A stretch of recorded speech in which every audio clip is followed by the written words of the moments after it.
Mayal, is that you? Hi, CD. Yes, it is. Let me just change my name. No, you're fine, you're fine. Just checking. Hi, Blessing. You're muted.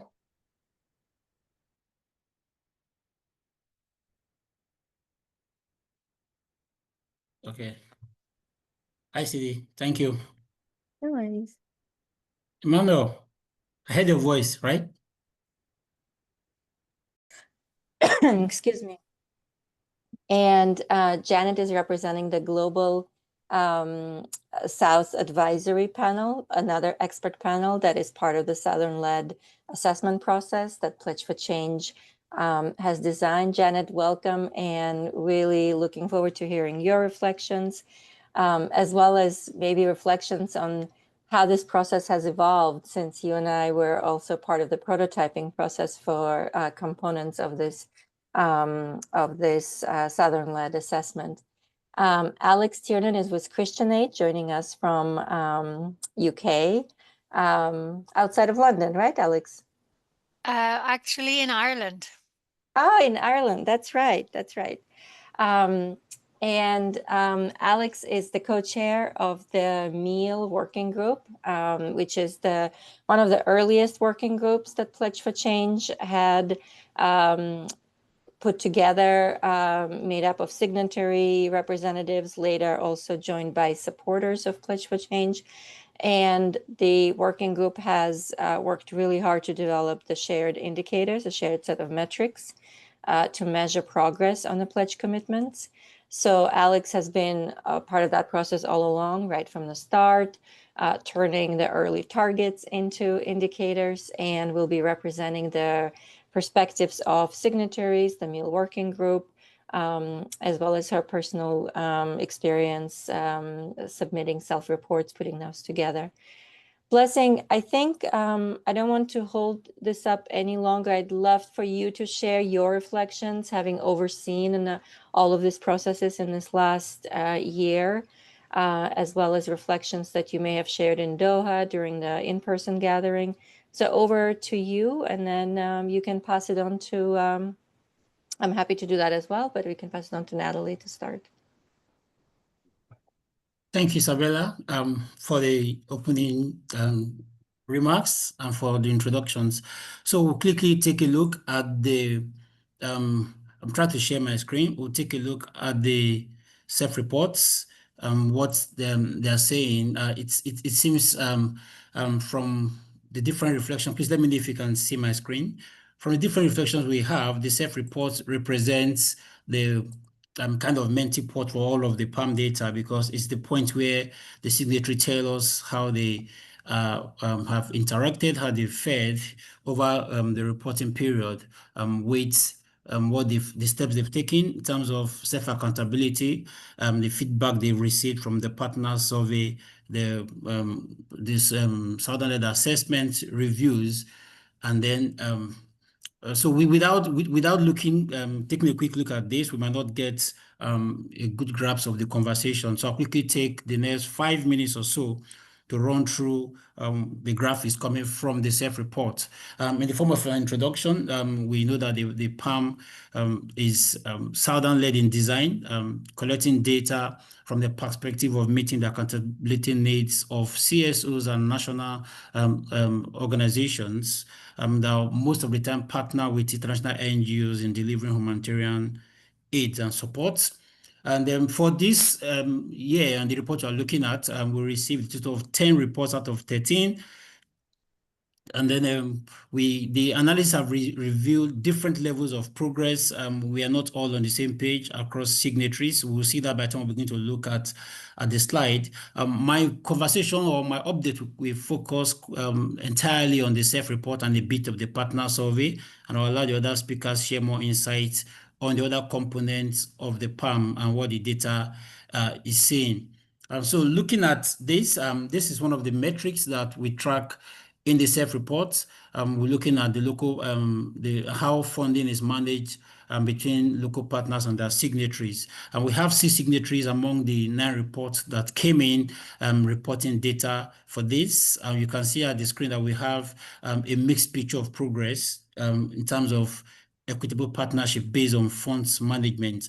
SOS Germany, Norway. Oh, please, is my screen changing? Yeah. Thank you. SOS Germany and Norway, Oxfam and Christian Aid seems to be performed very well, as you could see in the very lengthy bars on the graphics.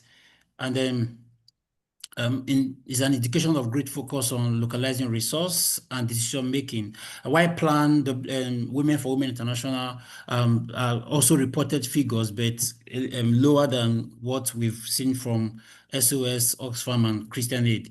We have some signatories who are not able to report metrics for this, and CARE is one of those signatories, and this is because of how the data is collected differently. For instance, for them, they don't track and they don't have data that track partnership involvement and management of funding. However, they track projects with majority of activities managed by partners.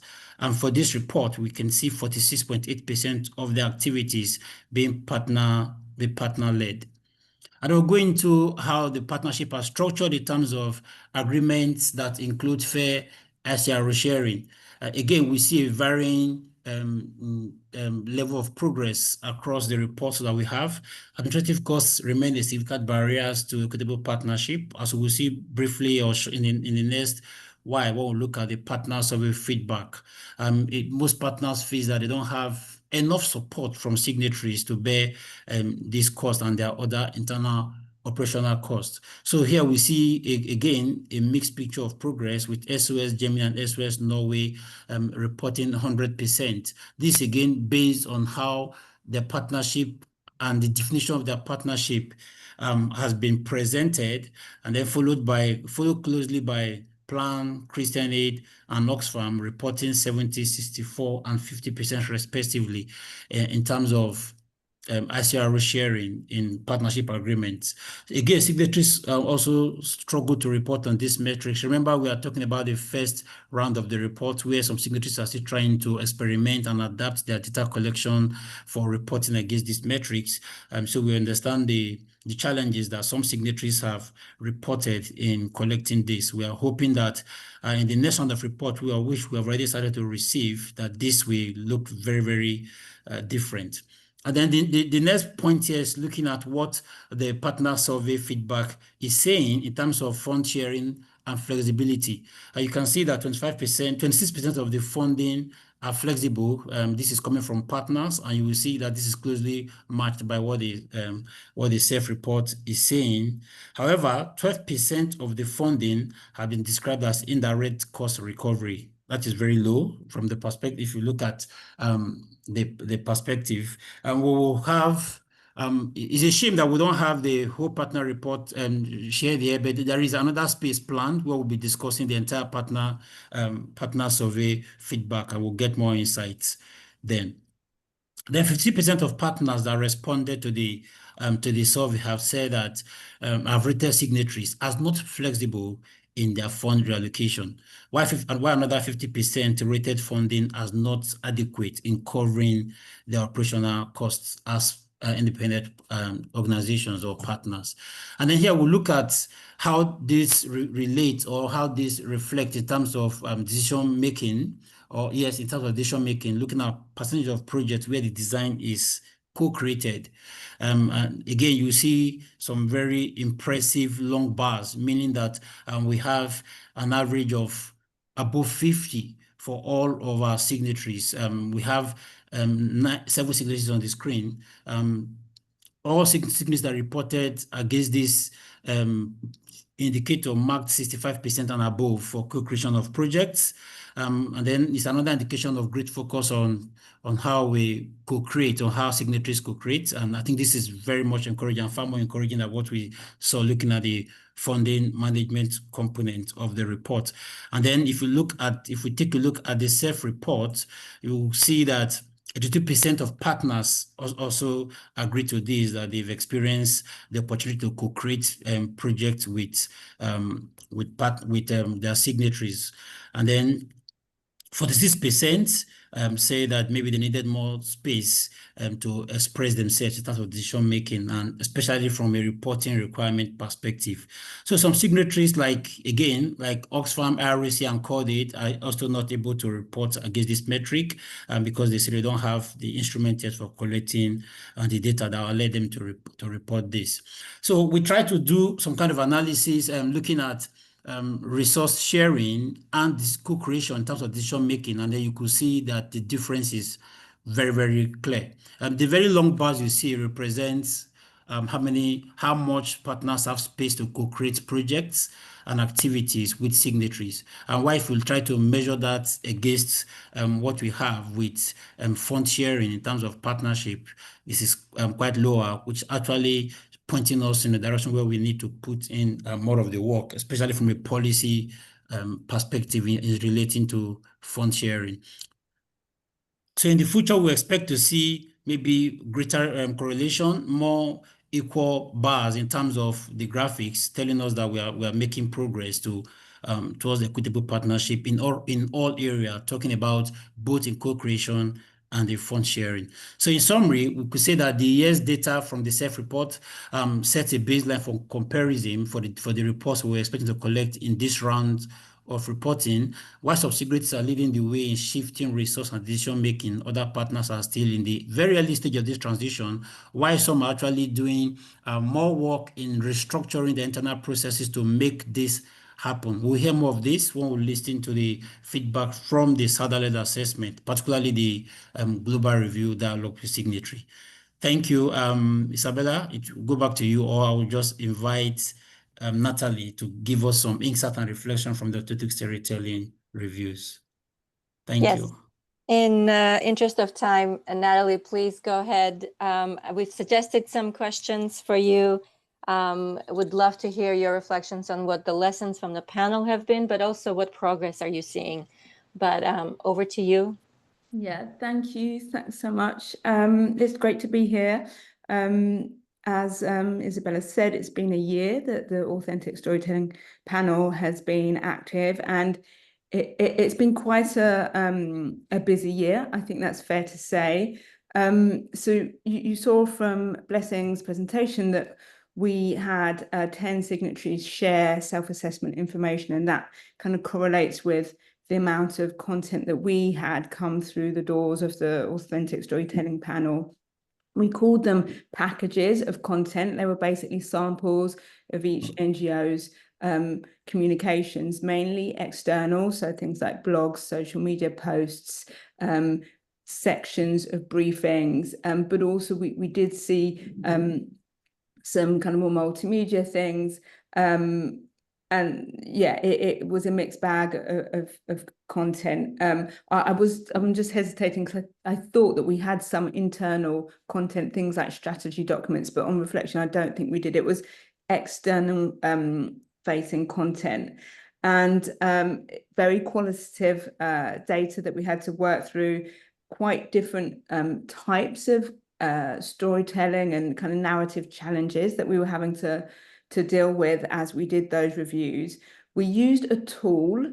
It was based on a discourse analysis tool that I actually developed in my work with Wood and Water, that is based on evidence around the power of discourse, but also specifically designed to analyze content and narratives, images, etc., that have been generated by people in the global development sector. So it was a tool for the sector, and it helped us think about the kind of political nature of inequality. It helped us think about gender and racial justice. It helped us think about decolonial theory. And those were, it helped us think about inclusion and representation as well. And we saw that as quite a different thing from, for example, decolonial theory and racial justice. We were thinking about inclusion as just including more diverse people, for example, within a current status quo. You know, this is how we tell our stories. Are they more inclusive? Whereas thinking about racial justice and decolonization was a much more kind of in-depth layer. So that was the tool that we used. We as a panel learned a lot about discourse and the power of discourse. We really had to talk a lot about whether the storytelling of NGOs has what we call a material impact, a real life impact. Does storytelling change policy agendas? Does it inform investment and practice? Or is it just a kind of end of pipe comms product? And so we learned together about how important storytelling is, and how it can actually be seen as powerful as our practice and our programming. We also had, I suppose, to think together about our joint premise as we approached this content.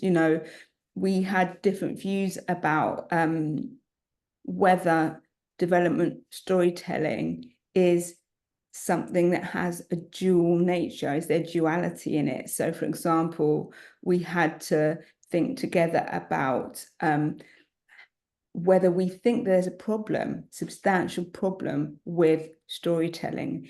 Is this something that we do for good?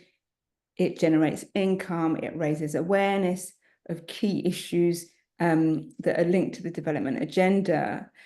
We also had to think together about whether the storytelling is problematic and does it do harm. And we questioned, why is there an emergence of activity to try to improve dignity in storytelling, authentic storytelling, ethical storytelling, and the very fact that this movement is emerging, we had to come together and think, okay, does that mean that people are not only being denied dignity through the conditions they're living in, but actually are people also denied dignity through development discourse? Yeah. So through the storytelling, are we actually also denying dignity?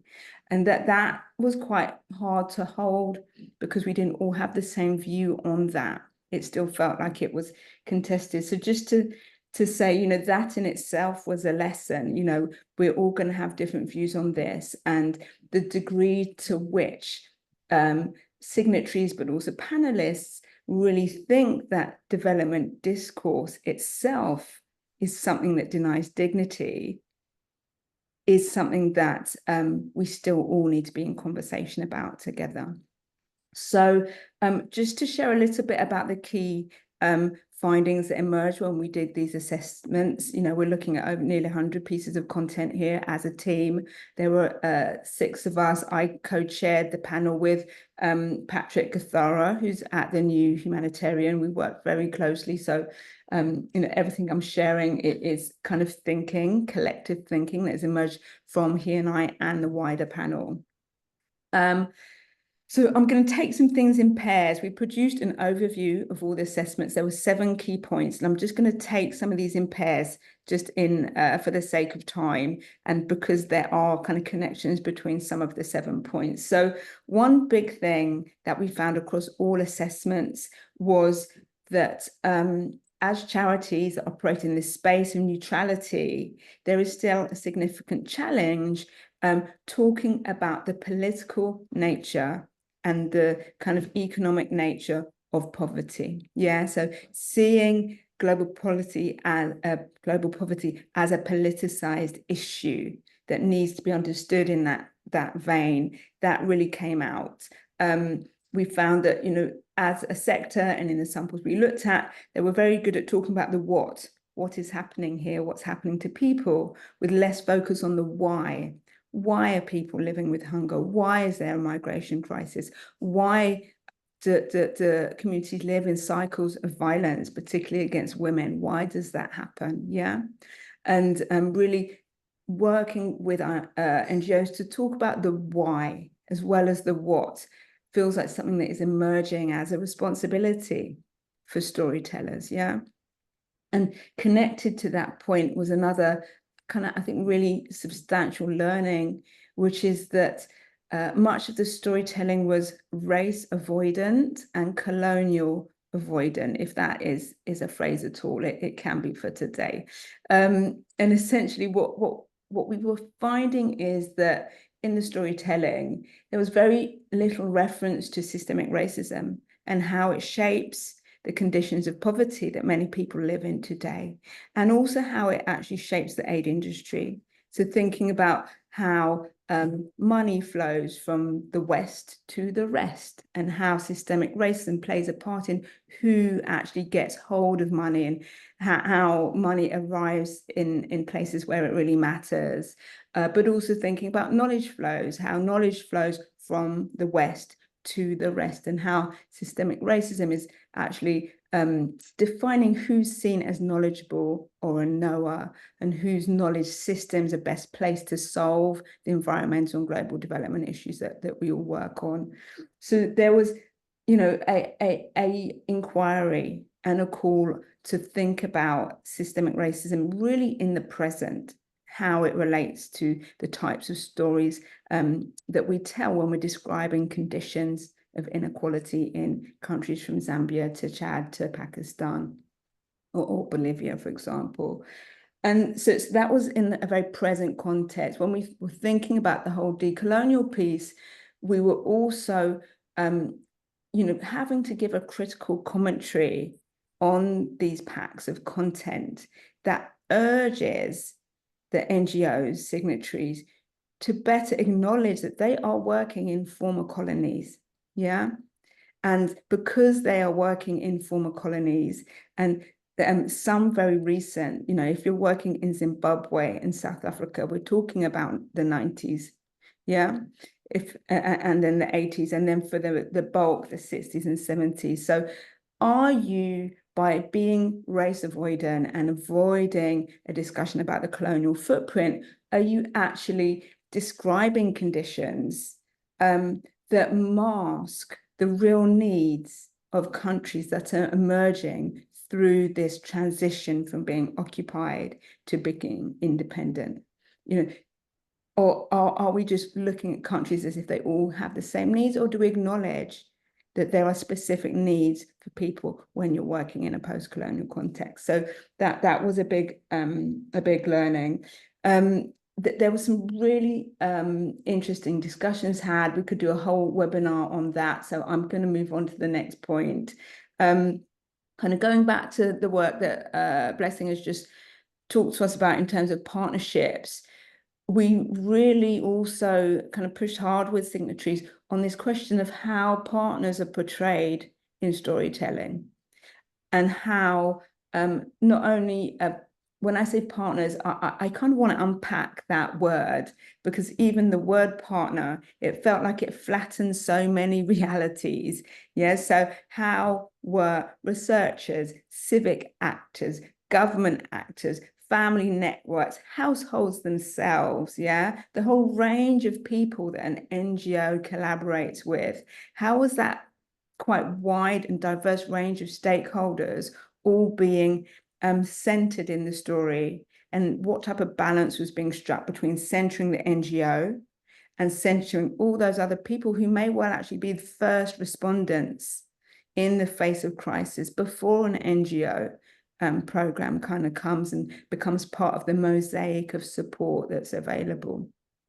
And kind of that kind of follows on to one of the other findings, which is all about crediting and captioning, and how can we use image, crediting and captioning to really have those contributions well recognized and understood and centered alongside the contribution that the NGO makes.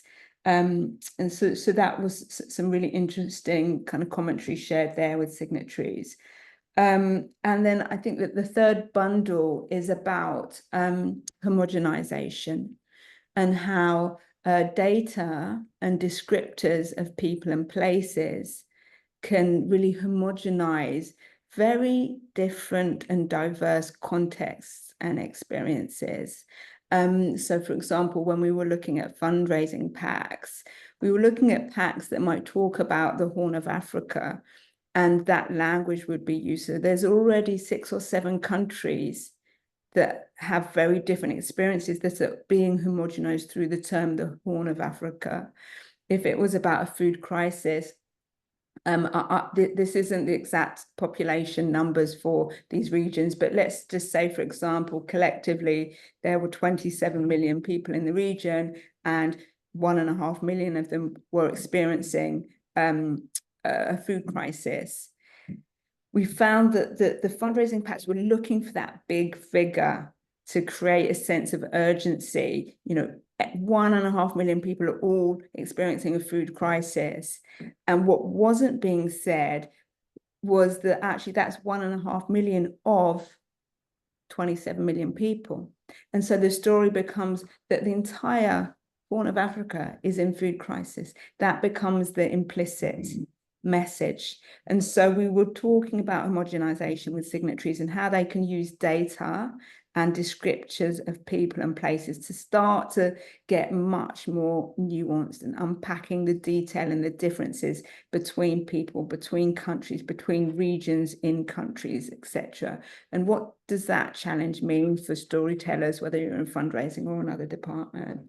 Natalie, yeah. I'm going to have to ask you to pause and hold some of the other examples for our Q&A portion of the session. We unfortunately only have an hour today. I think it's never enough. And even when we had an hour and a half on the AI and authentic storytelling session a few weeks ago, it felt short. So fascinating to hear about that flattening that you were just talking about, the flattening of people's experiences and homogenization. Let's hold some of your additional points for questions and answers. I'd love to make sure that the Global Advisory Panel's experience is also captured here and pass it on to Alex after. Thank you, Natalie. We will have to have that other conversation in a much more expanded way, I think. Janet, I would love to pass on to you. I will be sharing Charles's blog in the chat. Any reflections from the Global Advisory Panel on the process, on what was learned, on how you went about reviewing the self-reports and the dialogue with signatories. Over to you.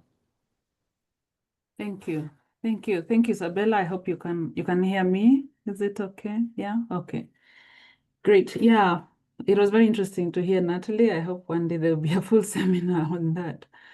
I would say, of course, we are two groups, and like many times when you come into things like that, I think sometimes you can see the apprehension that sometimes people come into sessions when something is new.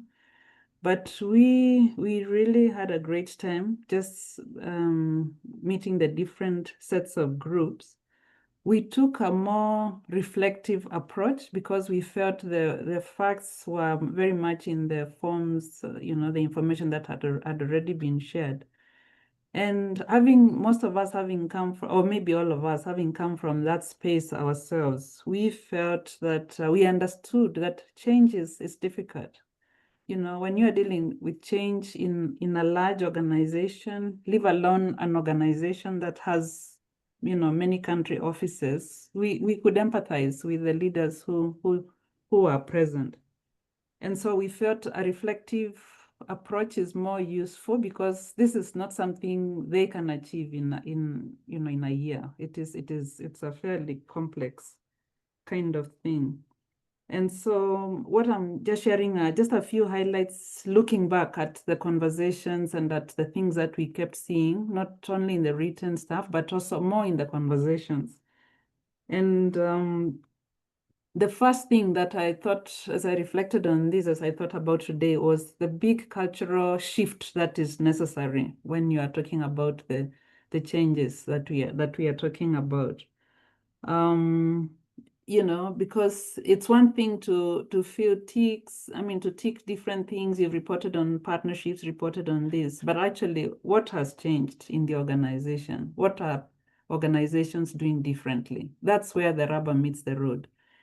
And so we felt that, or rather, as I've thought through that, I felt actually the bigger job is the leaders working across the organizations to make these things real, from a point of view of understanding that it's, people change as they realize what does this mean? What are the values we are now representing when we talk about partnerships or shifting power? What is the different? and it is about how you do things. And of course, there are differences in what's happening at head office. There are differences in what's happening in country programs. So we realize this is one of those things that requires what I would call organization-wide planned, being more intentional and really engaging across the different teams.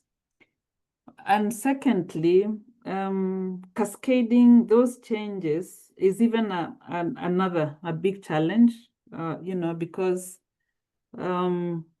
there are structures. There are people with many, the way many of the signatories or some of the signatories are structured. Obviously, it's not like one. There's no one method that works for everybody. So we increasingly kept recognizing as we met different teams that, bringing about those changes across teams it's actually work to be done. But even bringing that to the mainstream reporting is one of the ways, because usually we say what is important is part of what you measure, or is a major part of what you measure. So when something is important, you make sure you are following that. And sometimes it is so important that even in appraisals, it features somewhere. So we were just recognizing what a job it is to actually move away from, the setups where the pledges are signed, information is collected, to actually the people where this information is implemented as they work through partnerships and, in the different ways. One of the other things we realized seemed to come across as influencing how much people were carrying forward the pledge implementation is the nature of funding that many signatories or some of the signatories had. So where there was more flexibility, it felt like people were able to move a little with more ease than where there was not so much flexibility. So if one's funding was a bit more restrictive, whether it is official or whatever, then it kind of made it a little harder for them to do some of the things they really would like to do. And we realize, I guess, the more organizations or NGOs have flexible funding, the easier it is for them to do some of the things they really have signed up for. Even scaling up partnerships, the amount of money that they are able to let go with partners for core-cause, recognizing how important it is for them to allow a bottom-up approach when we're talking about their way they're working with partners. So nature of funding seems to be a real critical thing that seems to influence how they change. I think the fourth item that I picked up as I was thinking through this was, structural changes are more complex. And very often it involves also the governance. And the more complex the governance structures were, sometimes the harder it is for them to move beyond the fact that they're in agreement. So you can kind of feel the conversations, the struggles, and the recognition that certain things need to happen maybe at certain levels for the change to really make sense. And so, I think it was Blessing who indicated that maybe admin was a challenging thing because of the structures that are real, and those are real things. So we realized that some of these are things that will need time because in the end, the internal might affect what people want to do out there in different programs. So as flexibility happens and the structures are sort of aligned, then it may make it a bit easier for many signatories to move some of the things they want to move. And so engaging the different governance teams becomes an important element. Bringing them on board becomes also important. And the different sectors, bringing in finance or the different departments so that everybody begins to understand why this needs to happen. Another item which Natalie kind of alluded to is the use of language. We realize that language can be confusing It could mean different things to different people, even by the way they filled some of their forms.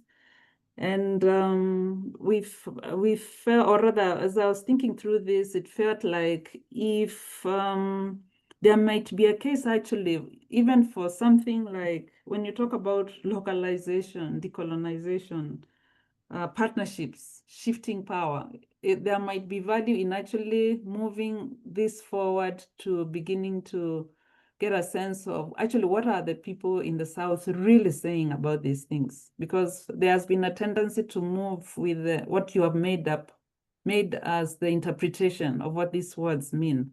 But what do the people one is working with actually experience or feel they mean? So passing on that conversation to that level might be helpful as a way of even internalizing and making that shift that is required beyond just what one as interpreted as the meaning of this or the other, shifting power. What does that mean for a particular group?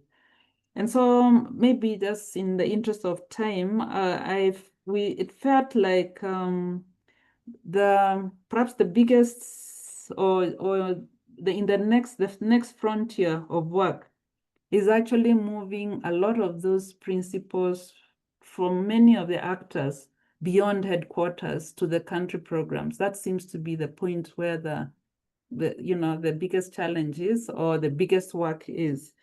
So when you meet the teams, I think those who came with bigger teams may have benefited more than those who came with fewer teams, because it's reflection and really going back to yourselves. How have we changed? So I would kind of look forward to a time when meetings like those happen, they would actually happen not just with HQ people or top leadership, but a more mixed group of people, because it is really where the rubber meets the road, when people begin to do things differently. So moving away from just agreeing, yeah, we signed, but actually what has changed in the way you are working. I think I'll stop there, Isabella, because I can tell Thank you, Janet. Thank you, Janet. Appreciate it. And really important point about the country level change. I think it's been in a sharp focus right from the start, but with a lot of feedback from signatories and supporters and partners in particular, and Southern partners, that a lot of the commitments aren't trickling down necessarily. Even when they're made at the HQ, they're not trickling down to country level. Alex, we'd love to hear the perspective from the meal working group, your own perspectives having been accompanying this process from the beginning. Perhaps you can build on what Blessing already presented, since we've got such a great overview from him at the beginning. Over to you. And let's hold some time for questions in the last few 5-6 minutes. Great. Thank you very much. I actually have my speaking notes, quote unquote, on slides, and I thought I would share them for the benefit maybe of people who are maybe not first language English, but also because sometimes just to keep shape on what I'm saying. So Blessing, would you mind, or somebody, would you mind putting them up? Sure, I'll put them up already. So I'll talk to you as a twofold. I have a twofold role here. One is as a co-chair of the meal working group. So in that sense, kind of as a kind of initiator of some of these processes, but also secondly, I was seconded to the Pledge Secretariat for 6 months last year. And as that, I was kind of instrumental in bringing the PAM together from the different parts that had come out of what Isabel had said earlier, the prototyping. So the prototyping brought some of the PAM mechanisms together, brought them out, and we put them together, or I was part of the process of putting them together. So first I'm going to just give you a few insights from the perspective of the meal working group and that Pledge Secretariat approach of doing this. But then secondly, I'll also come at this from the perspective of a Christian Aid person, somebody who is in the signatories, and how have these processes that Natalie and Janet have described, how did they affect us in Christian Aid as the organization? So firstly here, just to remind us, the initial task of the meal working group was to build that mechanism, putting it together and reflecting the call, especially I want to say from supporters for accountability. So the importance of accountability, not, you know, in a vacuum, but because supporters wanted to see real change, wanted us to be able to measure change, see how things changed, and not just have a talk shop. But as signatories, they are all very different and have different ways of gathering data. We were thinking of trying to make the mechanism as flexible as possible. So the idea of shared indicators, which Isabella had already mentioned, was born. But we obviously, as signatories, all have different capacities for data collection, as Blessing had said. One of the key learnings in that process was the recognition that it's more important to compare year on year for one organization than to compare between organizations. So when Blessing put up the results there on the charts, yes, you could see, oh, such and such an organization or such and such, compare the organization. But actually what we want to compare is year on year, because that's where we're going to see change. Change is important in terms of the trajectory. And the other important thing to mention is that we are very clear that some of the data that we're collecting, especially in the self-reporting, is it's one-dimensional. And we really wanted to make sure in the PAM that it's not just a belly gazing exercise, just looking at ourselves. And we wanted to complement that and bring in opportunity to triangulate and to hear other voices and, let's say, have reflection. So the other parts of the PAM, the authentic storytelling, which Natalie was talking about, the partner survey, which WACC undertook for us, the discourse analysis which Christian Aid and Adesso undertook of the meetings that took place throughout the whole 2 years of the formation and then into the implementation period of the PAM and of Pledge for Change, in fact. And then the Global Advisory Board, which Janet talked about. So they are very important as kind of counterpoints to this initial self-reporting with the shared indicators. Yeah, and I suppose one other kind of thought that I have from the process is that there is some, I suppose, doubt in my mind whether at this point in time we have really come to the point where we've recognized what is important in terms of understanding the INGO signatories move towards a more localized and decolonized approach. There were targets that Isabella mentioned at the start, and they were influenced by what supporters were saying. However, those targets then were taken again by the signatories and kind of transformed into something measurable. I wonder if even in that transformation, or perhaps because the whole thing has also been influenced by the grand bargain processes, and I still feel maybe we haven't gotten quite far enough in terms of really understanding from a supporter perspective, from a Southern Voice perspective, what exactly is it that we need to measure in order to see that localization change and decolonization change happen. We're doing the best we can, to be very fair. But I think the impetus on this was from the signatories, and maybe there is scope to rethink that. Hello, Blessing. You've taken it away. Is that my time up? I did have another slide. No, it wasn't changing. So I dropped it to reshare because it wasn't changing. Yes. You still have your time. So on my second slide, as Blessing is coming up, I wanted to show you what this has meant for Christian Aid with a few examples. So the first point on that slide is about the self-reporting, and then the second point then is then I kind of show a few examples of what that has meant for us, and then the other methodologies as well. So Christian Aid, in fact, has seen quite a bit of change very recently as the leadership has, taken on board some of this thinking. Okay, here we are. So on the self-reporting, one of the things for Christian Aid, being in pledge, and then at the same time having to self-report on some of the metrics that have been agreed, those shared metrics, that collective element of the journey and also the involvement of the CEO has really given meaning and importance to this process. And I've really seen that in the reporting.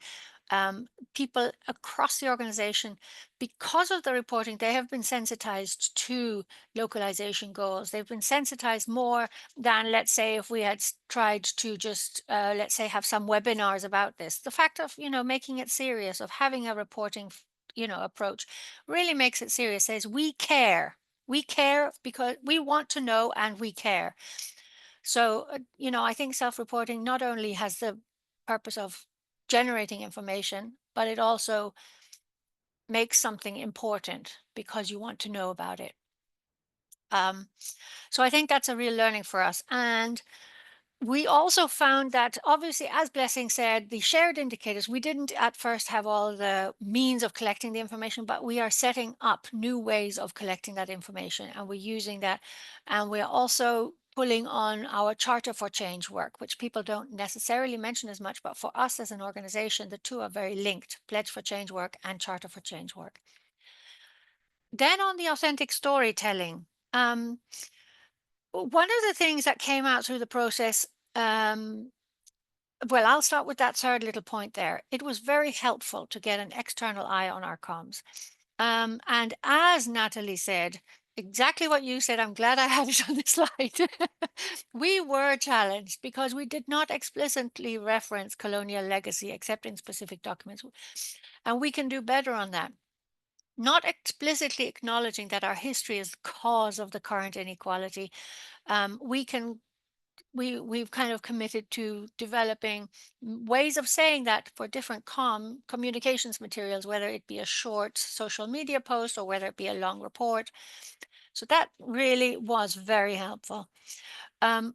We did find it was quite a big piece of work to collect together the samples and it was quite significant time commitment. And the fact that the storytelling review panel brought their feedback, I think it was in March, and we are now not so far from March, and really taking on board all the feedback takes some time, and you have to kind of like bring that into your work. So there's has no time perhaps now to implement the recommendations, and therefore perhaps we've kind of agreed. I know, Natalie, we've talked to the authentic review storytelling review panel that the next data collection would be in 2 years, which is a learning. It's a change from what we were thinking, but I think we've all agreed that's the right thing to do. The partner survey feedback was also very interesting. And it's mostly in terms of triangulation. We have different data sources, and the partner survey is one of them. So we use our own internal program information management system, and we use Charter for Change reporting, and we use the partner survey to then use that for self-reporting. And interestingly, we found, for example, that when we look at it ourselves, we would say that, as an example, just one of the examples, we self-reported that we were fair in sharing risk with partners, but the partner survey said 50% of the partners, felt that we were not equitable in sharing risk with partners. So, it's a sounding board. We need to learn. We say, oh, okay, we think this, but actually when you really ask, when the rubber hits the road, okay, we're not quite there yet. We need to work on this. And then on the global advisory group feedback, as Janet was saying, different organizations needed a different kind of reflection space on this. And for us, because we have had a long-held partnership approach, I suppose in Christian Aid, there has been a bit of a head start. And we also have what Janet referred to, the flexibility from unrestricted funding. Those are our two, let's say, boosters, but we can push it further. And the feedback and the reflection from the global advisory group gave us, pointers on where to go.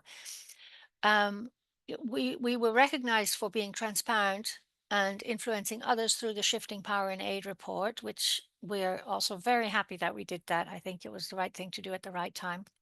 Probably not something that you repeat again every year because it loses its informative power.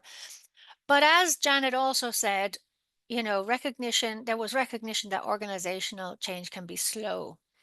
And there was a big recommendation, which we're taking on board, to build the pledge metrics more into our KPIs at organizational level.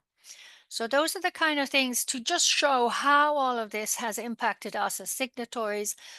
I'm probably out of time. There is another slide, but it's just a summary slide, so I'll just leave that. Alex, thank you so much for your leadership on the meal working group, for the contributions when we were building this almost 2 years ago and even before, and for sharing so honestly and openly the reflections and the impact it has had on Christian Aid.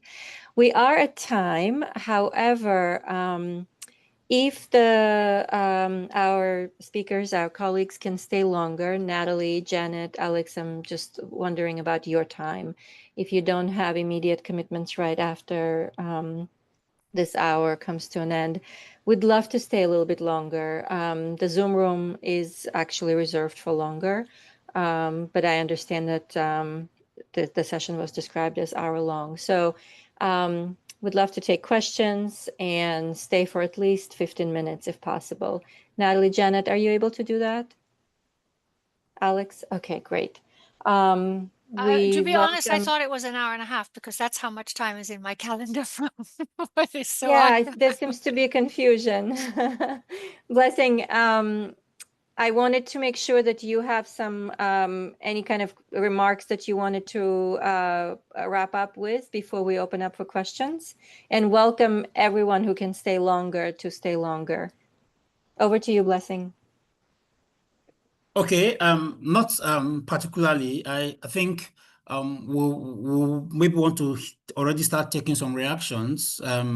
Unless if, say, for Natalie, if you still have maybe some unfinished notes that you couldn't exhaust initially, you could take them and then we can start having these conversations, because that is actually where we hope to pull out the lessons. We've shared this severally, and then we open to hear what the reactions and the questions are from our audience. Well, let's see if there are questions on the authentic storytelling panel as well. And Natalie, you can fill in and add some more of your reflections from the prepared remarks there. Yeah, happy to hear questions. Let's hand it over to others. Yeah. There's one there. Yeah. Ali, please go ahead. You can unmute yourself. Yeah, first, thank you so much for the presentations. And I really hope that in the future we have more time for reflections and dialogue. So regarding storytelling, you mentioned something that I find super interesting, which is the ability of NGOs influencing policies or making some kind of change through the storytelling. Is there any data-driven evidence that we have done that as a sector? Interesting. So there's a phrase that they use in social sciences called the materiality of discourse. Yeah. So the way that bodies of knowledge, text, content, multimedia content, how all of that content, that narrative, that story has what they call a material impact. So that means a real life impact. And essentially it is an impact on policy, what gets invested in, what our practice looks like. And so at the moment, there's some very interesting work from Amran Zahir. He talks a lot about how the origin story of development. Yeah, so as a sector, we have an origin story. We really boomed in the 80s. Our story is epitomized by the image of the humanitarian worker. It is shrouded in white saviorism.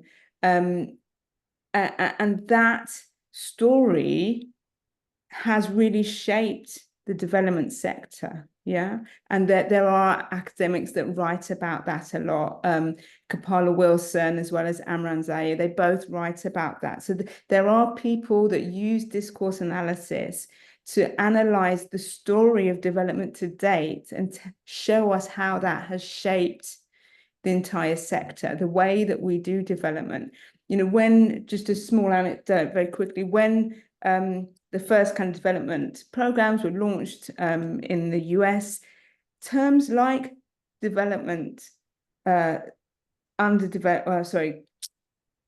developed and being developed, all of these things had to be explained to audiences. It was new technology. So we have created the very idea of what development is as a concept through our origin story, through the idea of a humanitarian worker. And there are lots of people that write about that. I think our challenge now is to create a new story and actually reshape our origin story and think about this transition that we're all facing as we shift and share power.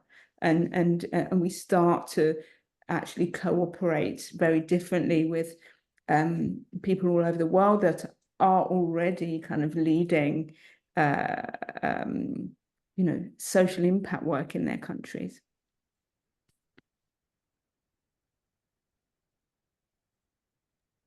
I think, like, to be honest, I am technically unfollowing many NGOs right now on my LinkedIn and other social media. And I doubt if right now our way of storytelling is influencing policies.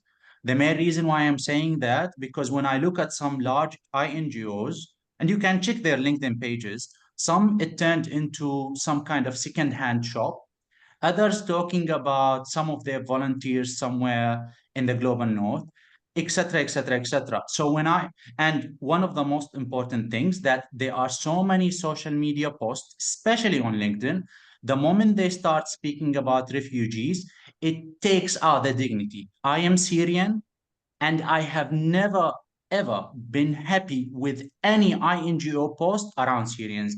I feel they take the dignity from me.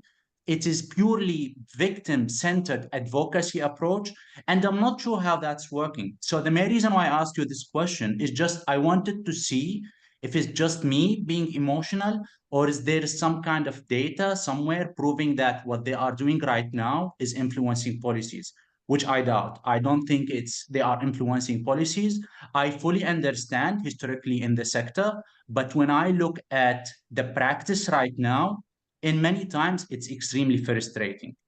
So that's the first thing that I wanted to say. The second one is a bit reflection on the other presentations.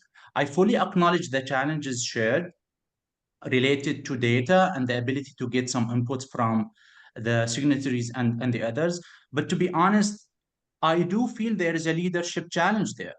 Like the thing about the lack of ability of getting certain data, for me, that's poor MIS system and poor management of the information flow. And if they are serious about change, they should start dealing with the data as very important asset, because that data is going to help us track the progress. So from my perspective, and I think it's one of the times that I'm happy that I'm independent, we should actually flag it. They need to collect the data. It is a way to track the progress. It is a way to identify the issues. That's pure, it's internal challenge, it's management challenge. And the other reflection that I want to say around the flexible funding, I 100% agree. There is a huge, I managed large billion-dollar grants, and I fully understand how it's good to have flexible funding and restricted funding and etc. But I'm struggling with the question, who's holding you back? We keep chasing institutional donors and saying, please make it unrestricted funding. Please make it flexible. But I'm sorry, there are private sectors, foundations, impact investment, hypermodel. There are so many other ways to change the governance and the modality and do it in different way. I think there are so many questions and so many challenges from listening to the presentations. It's pure leadership challenge. That's where the challenge lies. It's pure lack of ability to rethink governance, policies, processes, and the way we work when it comes to business development or that. That's how I see it. of course, I acknowledge what was mentioned, and I fully agree. I have witnessed that firsthand in so many positions. But I also think that one of the key challenges that I'm seeing here between the lines is leadership challenge. That's my reflection on what was mentioned. Janet, I wonder if you would want to respond to some of what Ali raised, really important points, obviously, and especially on leadership, since you have now engaged in dialogue and those curated conversations with the signatory leadership, who may or may not know in terms of data gaps. And then Alex, if you wanted to respond on that as well in terms of data, having been on the side of assembling it. Janet, over to you first. Yeah, I think I hear early. I think it's early. Yeah, and I kind of identify with that because I think I'm not sure that I made the statement. What is important is measured, and you know, also having been in that situation, as people interrogate and understand what does this really mean for us, and they look at what are the things that are holding us back. If you find the reason why we are not doing some of the stuff we would like to do is because of the nature of funding, then that's where now you change the kind of funding you go for and start making informed choices. Because if you keep going for funding which restricts you from doing what you believe is right, obviously you're not going to get where you want to go. So, and there's a great need for that understanding, analysis, and also bringing other people on board, because you don't work alone as a country director or something. You work with a team, and that's why I felt there's a real need for us for these teams to find effective ways of engaging their teams. There were situations where I felt the people who do the reports are more the people who are showing up for these kind of conversations. But the wider you open this conversation, the easier it is for all of you to get aligned. As you get aligned, you think about your systems, your structures, your money. What are the things holding you behind? And then you begin to act together. It becomes easier beyond just signing, because it's not that's what I was talking about. It's a cultural shift, a serious shift in the way you do business. And that's where the rubber meets the road. So Ali, I hear you and I agree with what you're saying. And that's where when leadership points a direction, people are likely to be committed to it. If leadership is a bit not very committed, it may not work. But challenge is, how do you get everyone on board?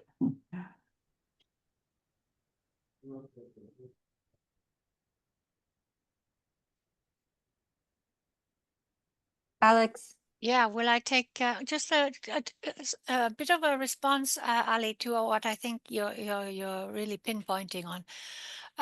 In terms of the leadership, I totally agree. The fact that Pledge for Change was set up, in fact, it was literally set up in order to target working with leadership. So the steering group was made up of CEOs of these INGOs. I think that is the theory of change of the pledge, that leadership will make change.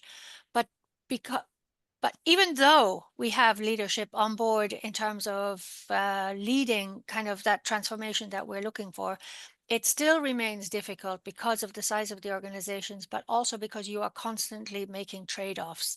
So in terms of the funding, the trade-off, Janet already mentioned, between what we would call restricted funding, which Ali, as you say, doesn't allow you to do what you want to do, and unrestricted funding. In our case, we get some money from the general public and from church goers, supporters. We get general funding in that way. So our aim is to move to a 60-40 funding approach, where 60% of our funding is unrestricted, so it's general supporter, and then 40% institutional. We would love to be 100% unrestricted, of course we would, but then how would we pay for us even to keep the lights on? So the difficulty really is, it's always a trade-off. And another trade-off, very interestingly, you said that, Ali, the collecting data has to be a priority. And if, it's a matter of management to say, okay, I'm going to collect that information. So in Christian Aid, we are literally right now in the moment of change, whereby we are going from an organization which has quite a reasonable amount, still very, very kind of, I suppose, patchy or low cost, but we have a reasonable amount of support people like myself, literally, who would be whose job it is to collect information and to present it and to report, etc., and be accountable. Our change process, which is bringing Christian Aid much more further down the path of a localized approach, is to reduce the size of Christian Aid to make sure that more of the funding reaches partners and communities. So changing the model. But by changing the model, we are removing the capacity to report because there will be nobody collecting information. So it's, you know, you have to think of it both ways, and you have to start to prioritize. You have to say, okay, what do I want? Do I want to be top heavy so that I can be accountable? Or do I want to push all of my resources to partners, and then I have no capacity to collect the information, no capacity to report. However, I know I'm doing the right thing. So I just can't prove it. So that is a real trade-off there. And I say it with a personal conviction of somebody who's losing their job in this. So I know this is kind of a real trade-off, you know. So it's difficult, even if you have the right leadership and a committed leadership, it's still hard to do. Thank you, Alex. It is a trade-off, but also hopefully some new ways of engaging with data that is already being collected elsewhere could be considered in this. I mean, I think that's a fascinating conversation for us to have maybe later in the year. Blessing, I see your hand, but I want to acknowledge a question that was in the chat earlier while we still have Natalie and everybody else, and also want to acknowledge Ali's earlier reflections on how Syrian refugees are represented. So just maybe a double question to Natalie. So Natalie, I think you see it in the chat, but let me read it out in case others in the room cannot see the chat. It's from Ishara Joseph. How can sharing our true personal stories, especially the uncomfortable or unpolished parts, become a sacred act of healing and transformation, not just for ourselves, but for the community listening? So Natalie, I'd love to hear your thoughts, and also maybe any responses to Ali's earlier reflections. Yeah. I mean, it's a very powerful question, and I'll be happy if others have thoughts on it. I think that healing and repair are things that we see all the time in nature, in the natural world. Yeah, our bodies heal, we repair. It's a very natural occurrence. And I say that because I'm going to compare it to justice, which doesn't seem to be easily visible in the natural world. But I would argue that healing and repair is actually akin to justice. It's nature's way of serving justice. Yeah, if something gets broken or broken down or pushed out of shape, we can allow that to heal and repair and revert back to a healthy state. And that could be seen as justice. And so I think it's very interesting in our sector to consider those two terms and concepts, because we talk about justice all the time. And some might argue that the ideas of justice conceptually that get passed around verging on a justice bandwagon. Yeah, are we actually understanding together what we mean by justice? Are things changing when we deal with climate justice and the like? Would we be better served thinking about healing and repair? And would that take us more quickly to justice? I know I'm posing maybe more questions. I hope there's an answer in the question somewhere. I think healing and repair is a very interesting conceptual space to really consider justice from. Thank you, Natalie. Blessing, go ahead. Okay. First of all, conversations like this really help me to see how the PALM is putting together some very different and complex kind of data.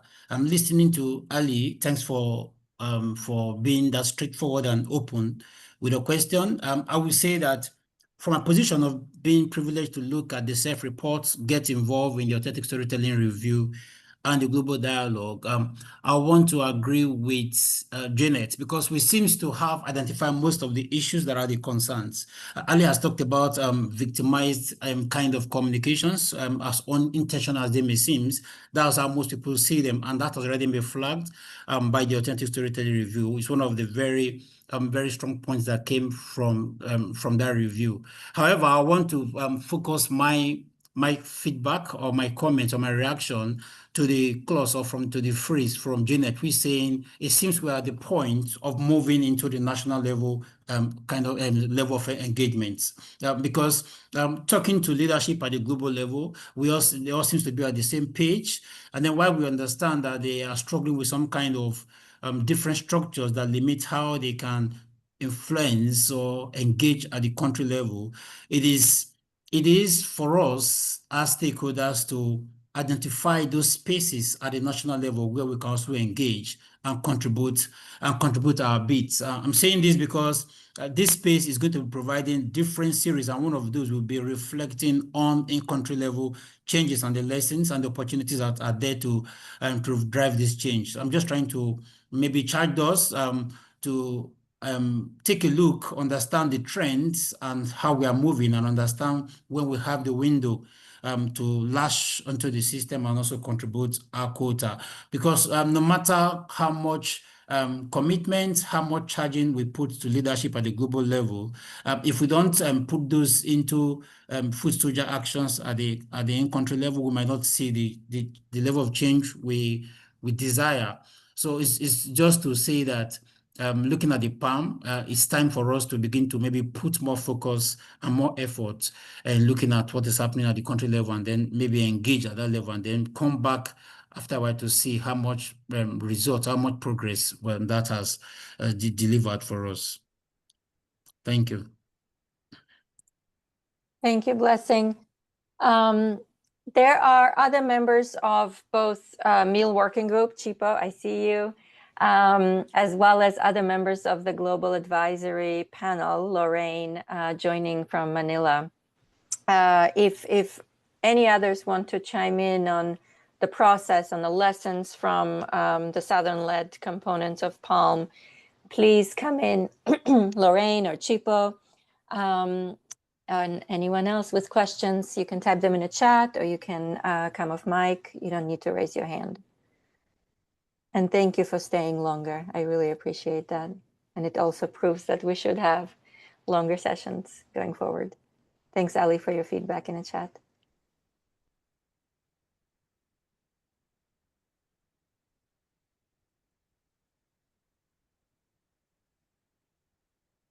I think I want. Okay. Yes, Lorraine, go ahead. I just want to follow up what was pointed out by Blessing. We have so many efforts at the global level, but I think real change has to happen at the very local level, at the country level. So that's where the foundation of real changes should happen. And so I think I came late. Sorry for that, but I think what was shared by Natalie, is that Natalie, the last one who shared? I think that's very evident. Her sharing on the healing and reparation, either individually or collectively at the community level, that can be very real at the country level, at the very local level, in communities, in villages, in the barangays. So healing, the healing process to really achieve justice. So I think justice is not all about the legal framework, an enabling environment, but there are other ways and means that that are culturally contextualized, and also we can harness and utilize the praxis, experience from among indigenous peoples, from the different marginalized and vulnerable sections of the population that would really, shine a light to capturing the changes and outcomes that we would like to see on the basis of the interventions that we're doing. Thanks for that. Back to you, Isabella. Thank you, Lorraine. Lorraine is with the Center for Disaster Preparedness in Philippines, in Manila. So a lot of really hyper-local experience with what disaster preparedness and disaster management looks like at the community level, as well as reconstruction and social cohesion work. So thank you, Lorraine, for the reflections and for all the work that you do on the Global Advisory Panel. Chipo, I think you were trying to come in, and then Natalie, I'll pass the mic to you. Yes, thanks, Isabella. I just wanted to comment on Alice's reflection on data and how important data should be measured. I think Janet also mentioned that. I think also just reflecting on our own experience when we designed the metrics and how it became so apparent how our systems are not able to measure. And I think it was a good wake-up call that we've got the commitment, but we don't have the systems to measure. And I think what we should look at is the commitment and see how progress is being made towards measuring that. Because one thing that people could have done was to shy away from the metrics and say, we don't have data, we don't have the system, so can we have a different metric that we are able to measure? I think people went in boldly and said, we want to measure it and we want to improve our systems and be able to measure it. I think what we should then look forward to is to see the change and people making those commitments and making systems available for measuring. I think our experience as Oxfam is that we realize that there's a lot that's happening in the different affiliates, because Oxfam is it's a confederated organization that has a lot of affiliates and different country teams, and there's a lot of things that are happening in different spaces, and the challenge is how do we bring those things in a way that kind of can be consolidated and we're able to paint a picture for the whole organization. So it's something that can happen over time, but there is commitment to measure and bring to the fore and paint a picture of what's going on within the organization. So I think it's important to acknowledge that commitment, but I think in the future, ensure that organizations commit and honor that commitment to do the measurement. I know it's very difficult for Oxfam because it's very complicated to even bring people together and have a system that measures the same thing in the different parts of the organization. But I just wanted to acknowledge that commitment, and also acknowledge that what you mentioned, Ali, is true. That when what's important should be measured, and I think people should own up to that commitment.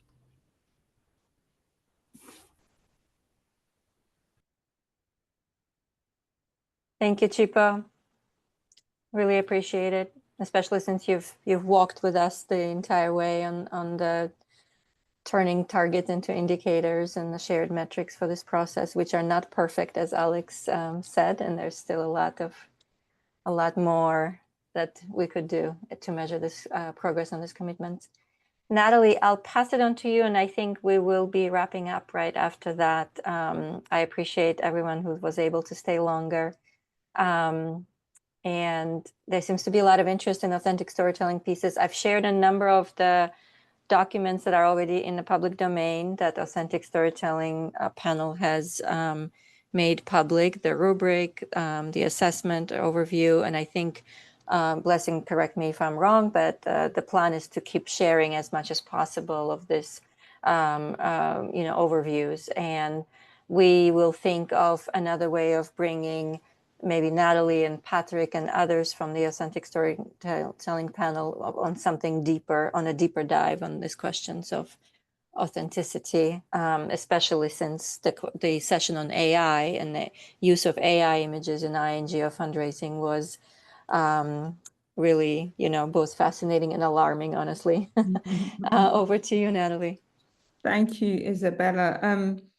I won't comment on participatory approaches. The comment from Alex was tempting. I had quite a strong reaction to this question around leadership. I felt it was a very powerful question. There was lots of energy, important kind of emotion in it. But I held back because I wanted to hear from others instead. But Lauriane also then said something that really spoke to what I had in my heart, I suppose. And I think there's something so interesting about where leadership comes from on this question of localization, decolonization, Black Lives Matter, and the like. So we have the formal leadership, the senior leaders, the SLT teams within the charity space. And then we have informal leadership, which is often junior staff, middle managers that in their private and personal lives have done work to understand themselves, their surroundings, to understand politics, race, decolonial theory. And so there's a reality that within the formal leadership, we're dealing with what I call a wanting and not wanting. Yeah, people want to, at a certain level, shift power. And people actually have to say they want it because it was demanded of the world by the Black Lives Matter movement. When Black people stood up and demanded that our lives count, what are you going to say? No, it doesn't. Who could say that? Nobody, right? So we had to say we want this. It was pushed upon us, which is where the unwanting comes from. We want this, we say we want this, but we don't always want to actually give up power. We don't always want to be less credible than someone else. We want to be the credible voice. We want to be the middleman holding the money. And so at a formal leadership level, there is duality. Yeah, there's tension and contradiction that needs to be sufficiently surfaced so that action is accelerated and we get this transition going. On the other hand, we have the informal leadership, which is where I feel most of the energy comes from. And much of the intellectual leadership has emerged from. How do we nurture that informal leadership?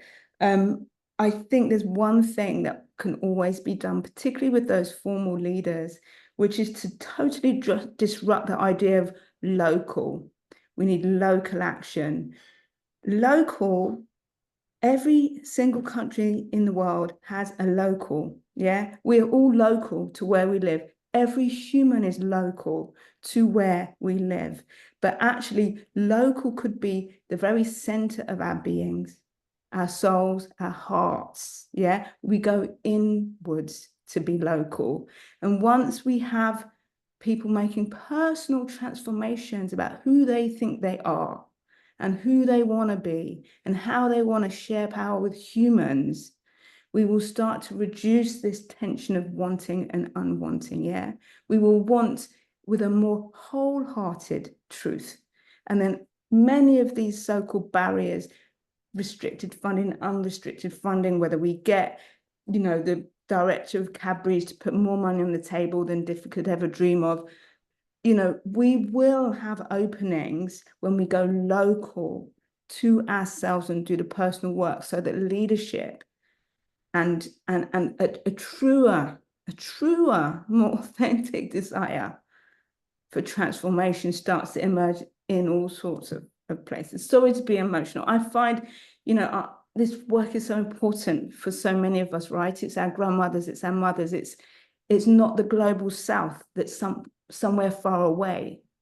For many of us, this is our families. It's our homes and our people, Thank you, Natalie. And I think you're having a lot of reactions in the room as well, and no need to feel no need to apologize for feeling emotional. It is emotional work, and for many of us, the work doesn't stop at 5 p.m. when we close the laptop, right? It's really personal, I think. we can all relate to that. And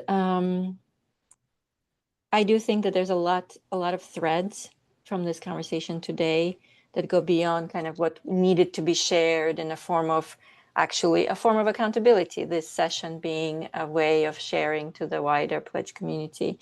But I think there's lots of threads we can pull out and dive deeper on. And Blessing and I and others on the team will have a think about what we could bring back in a deeper dive session later this year on any of the topics that were mentioned, on data, on partnerships, on leadership, on authentic storytelling and dignity.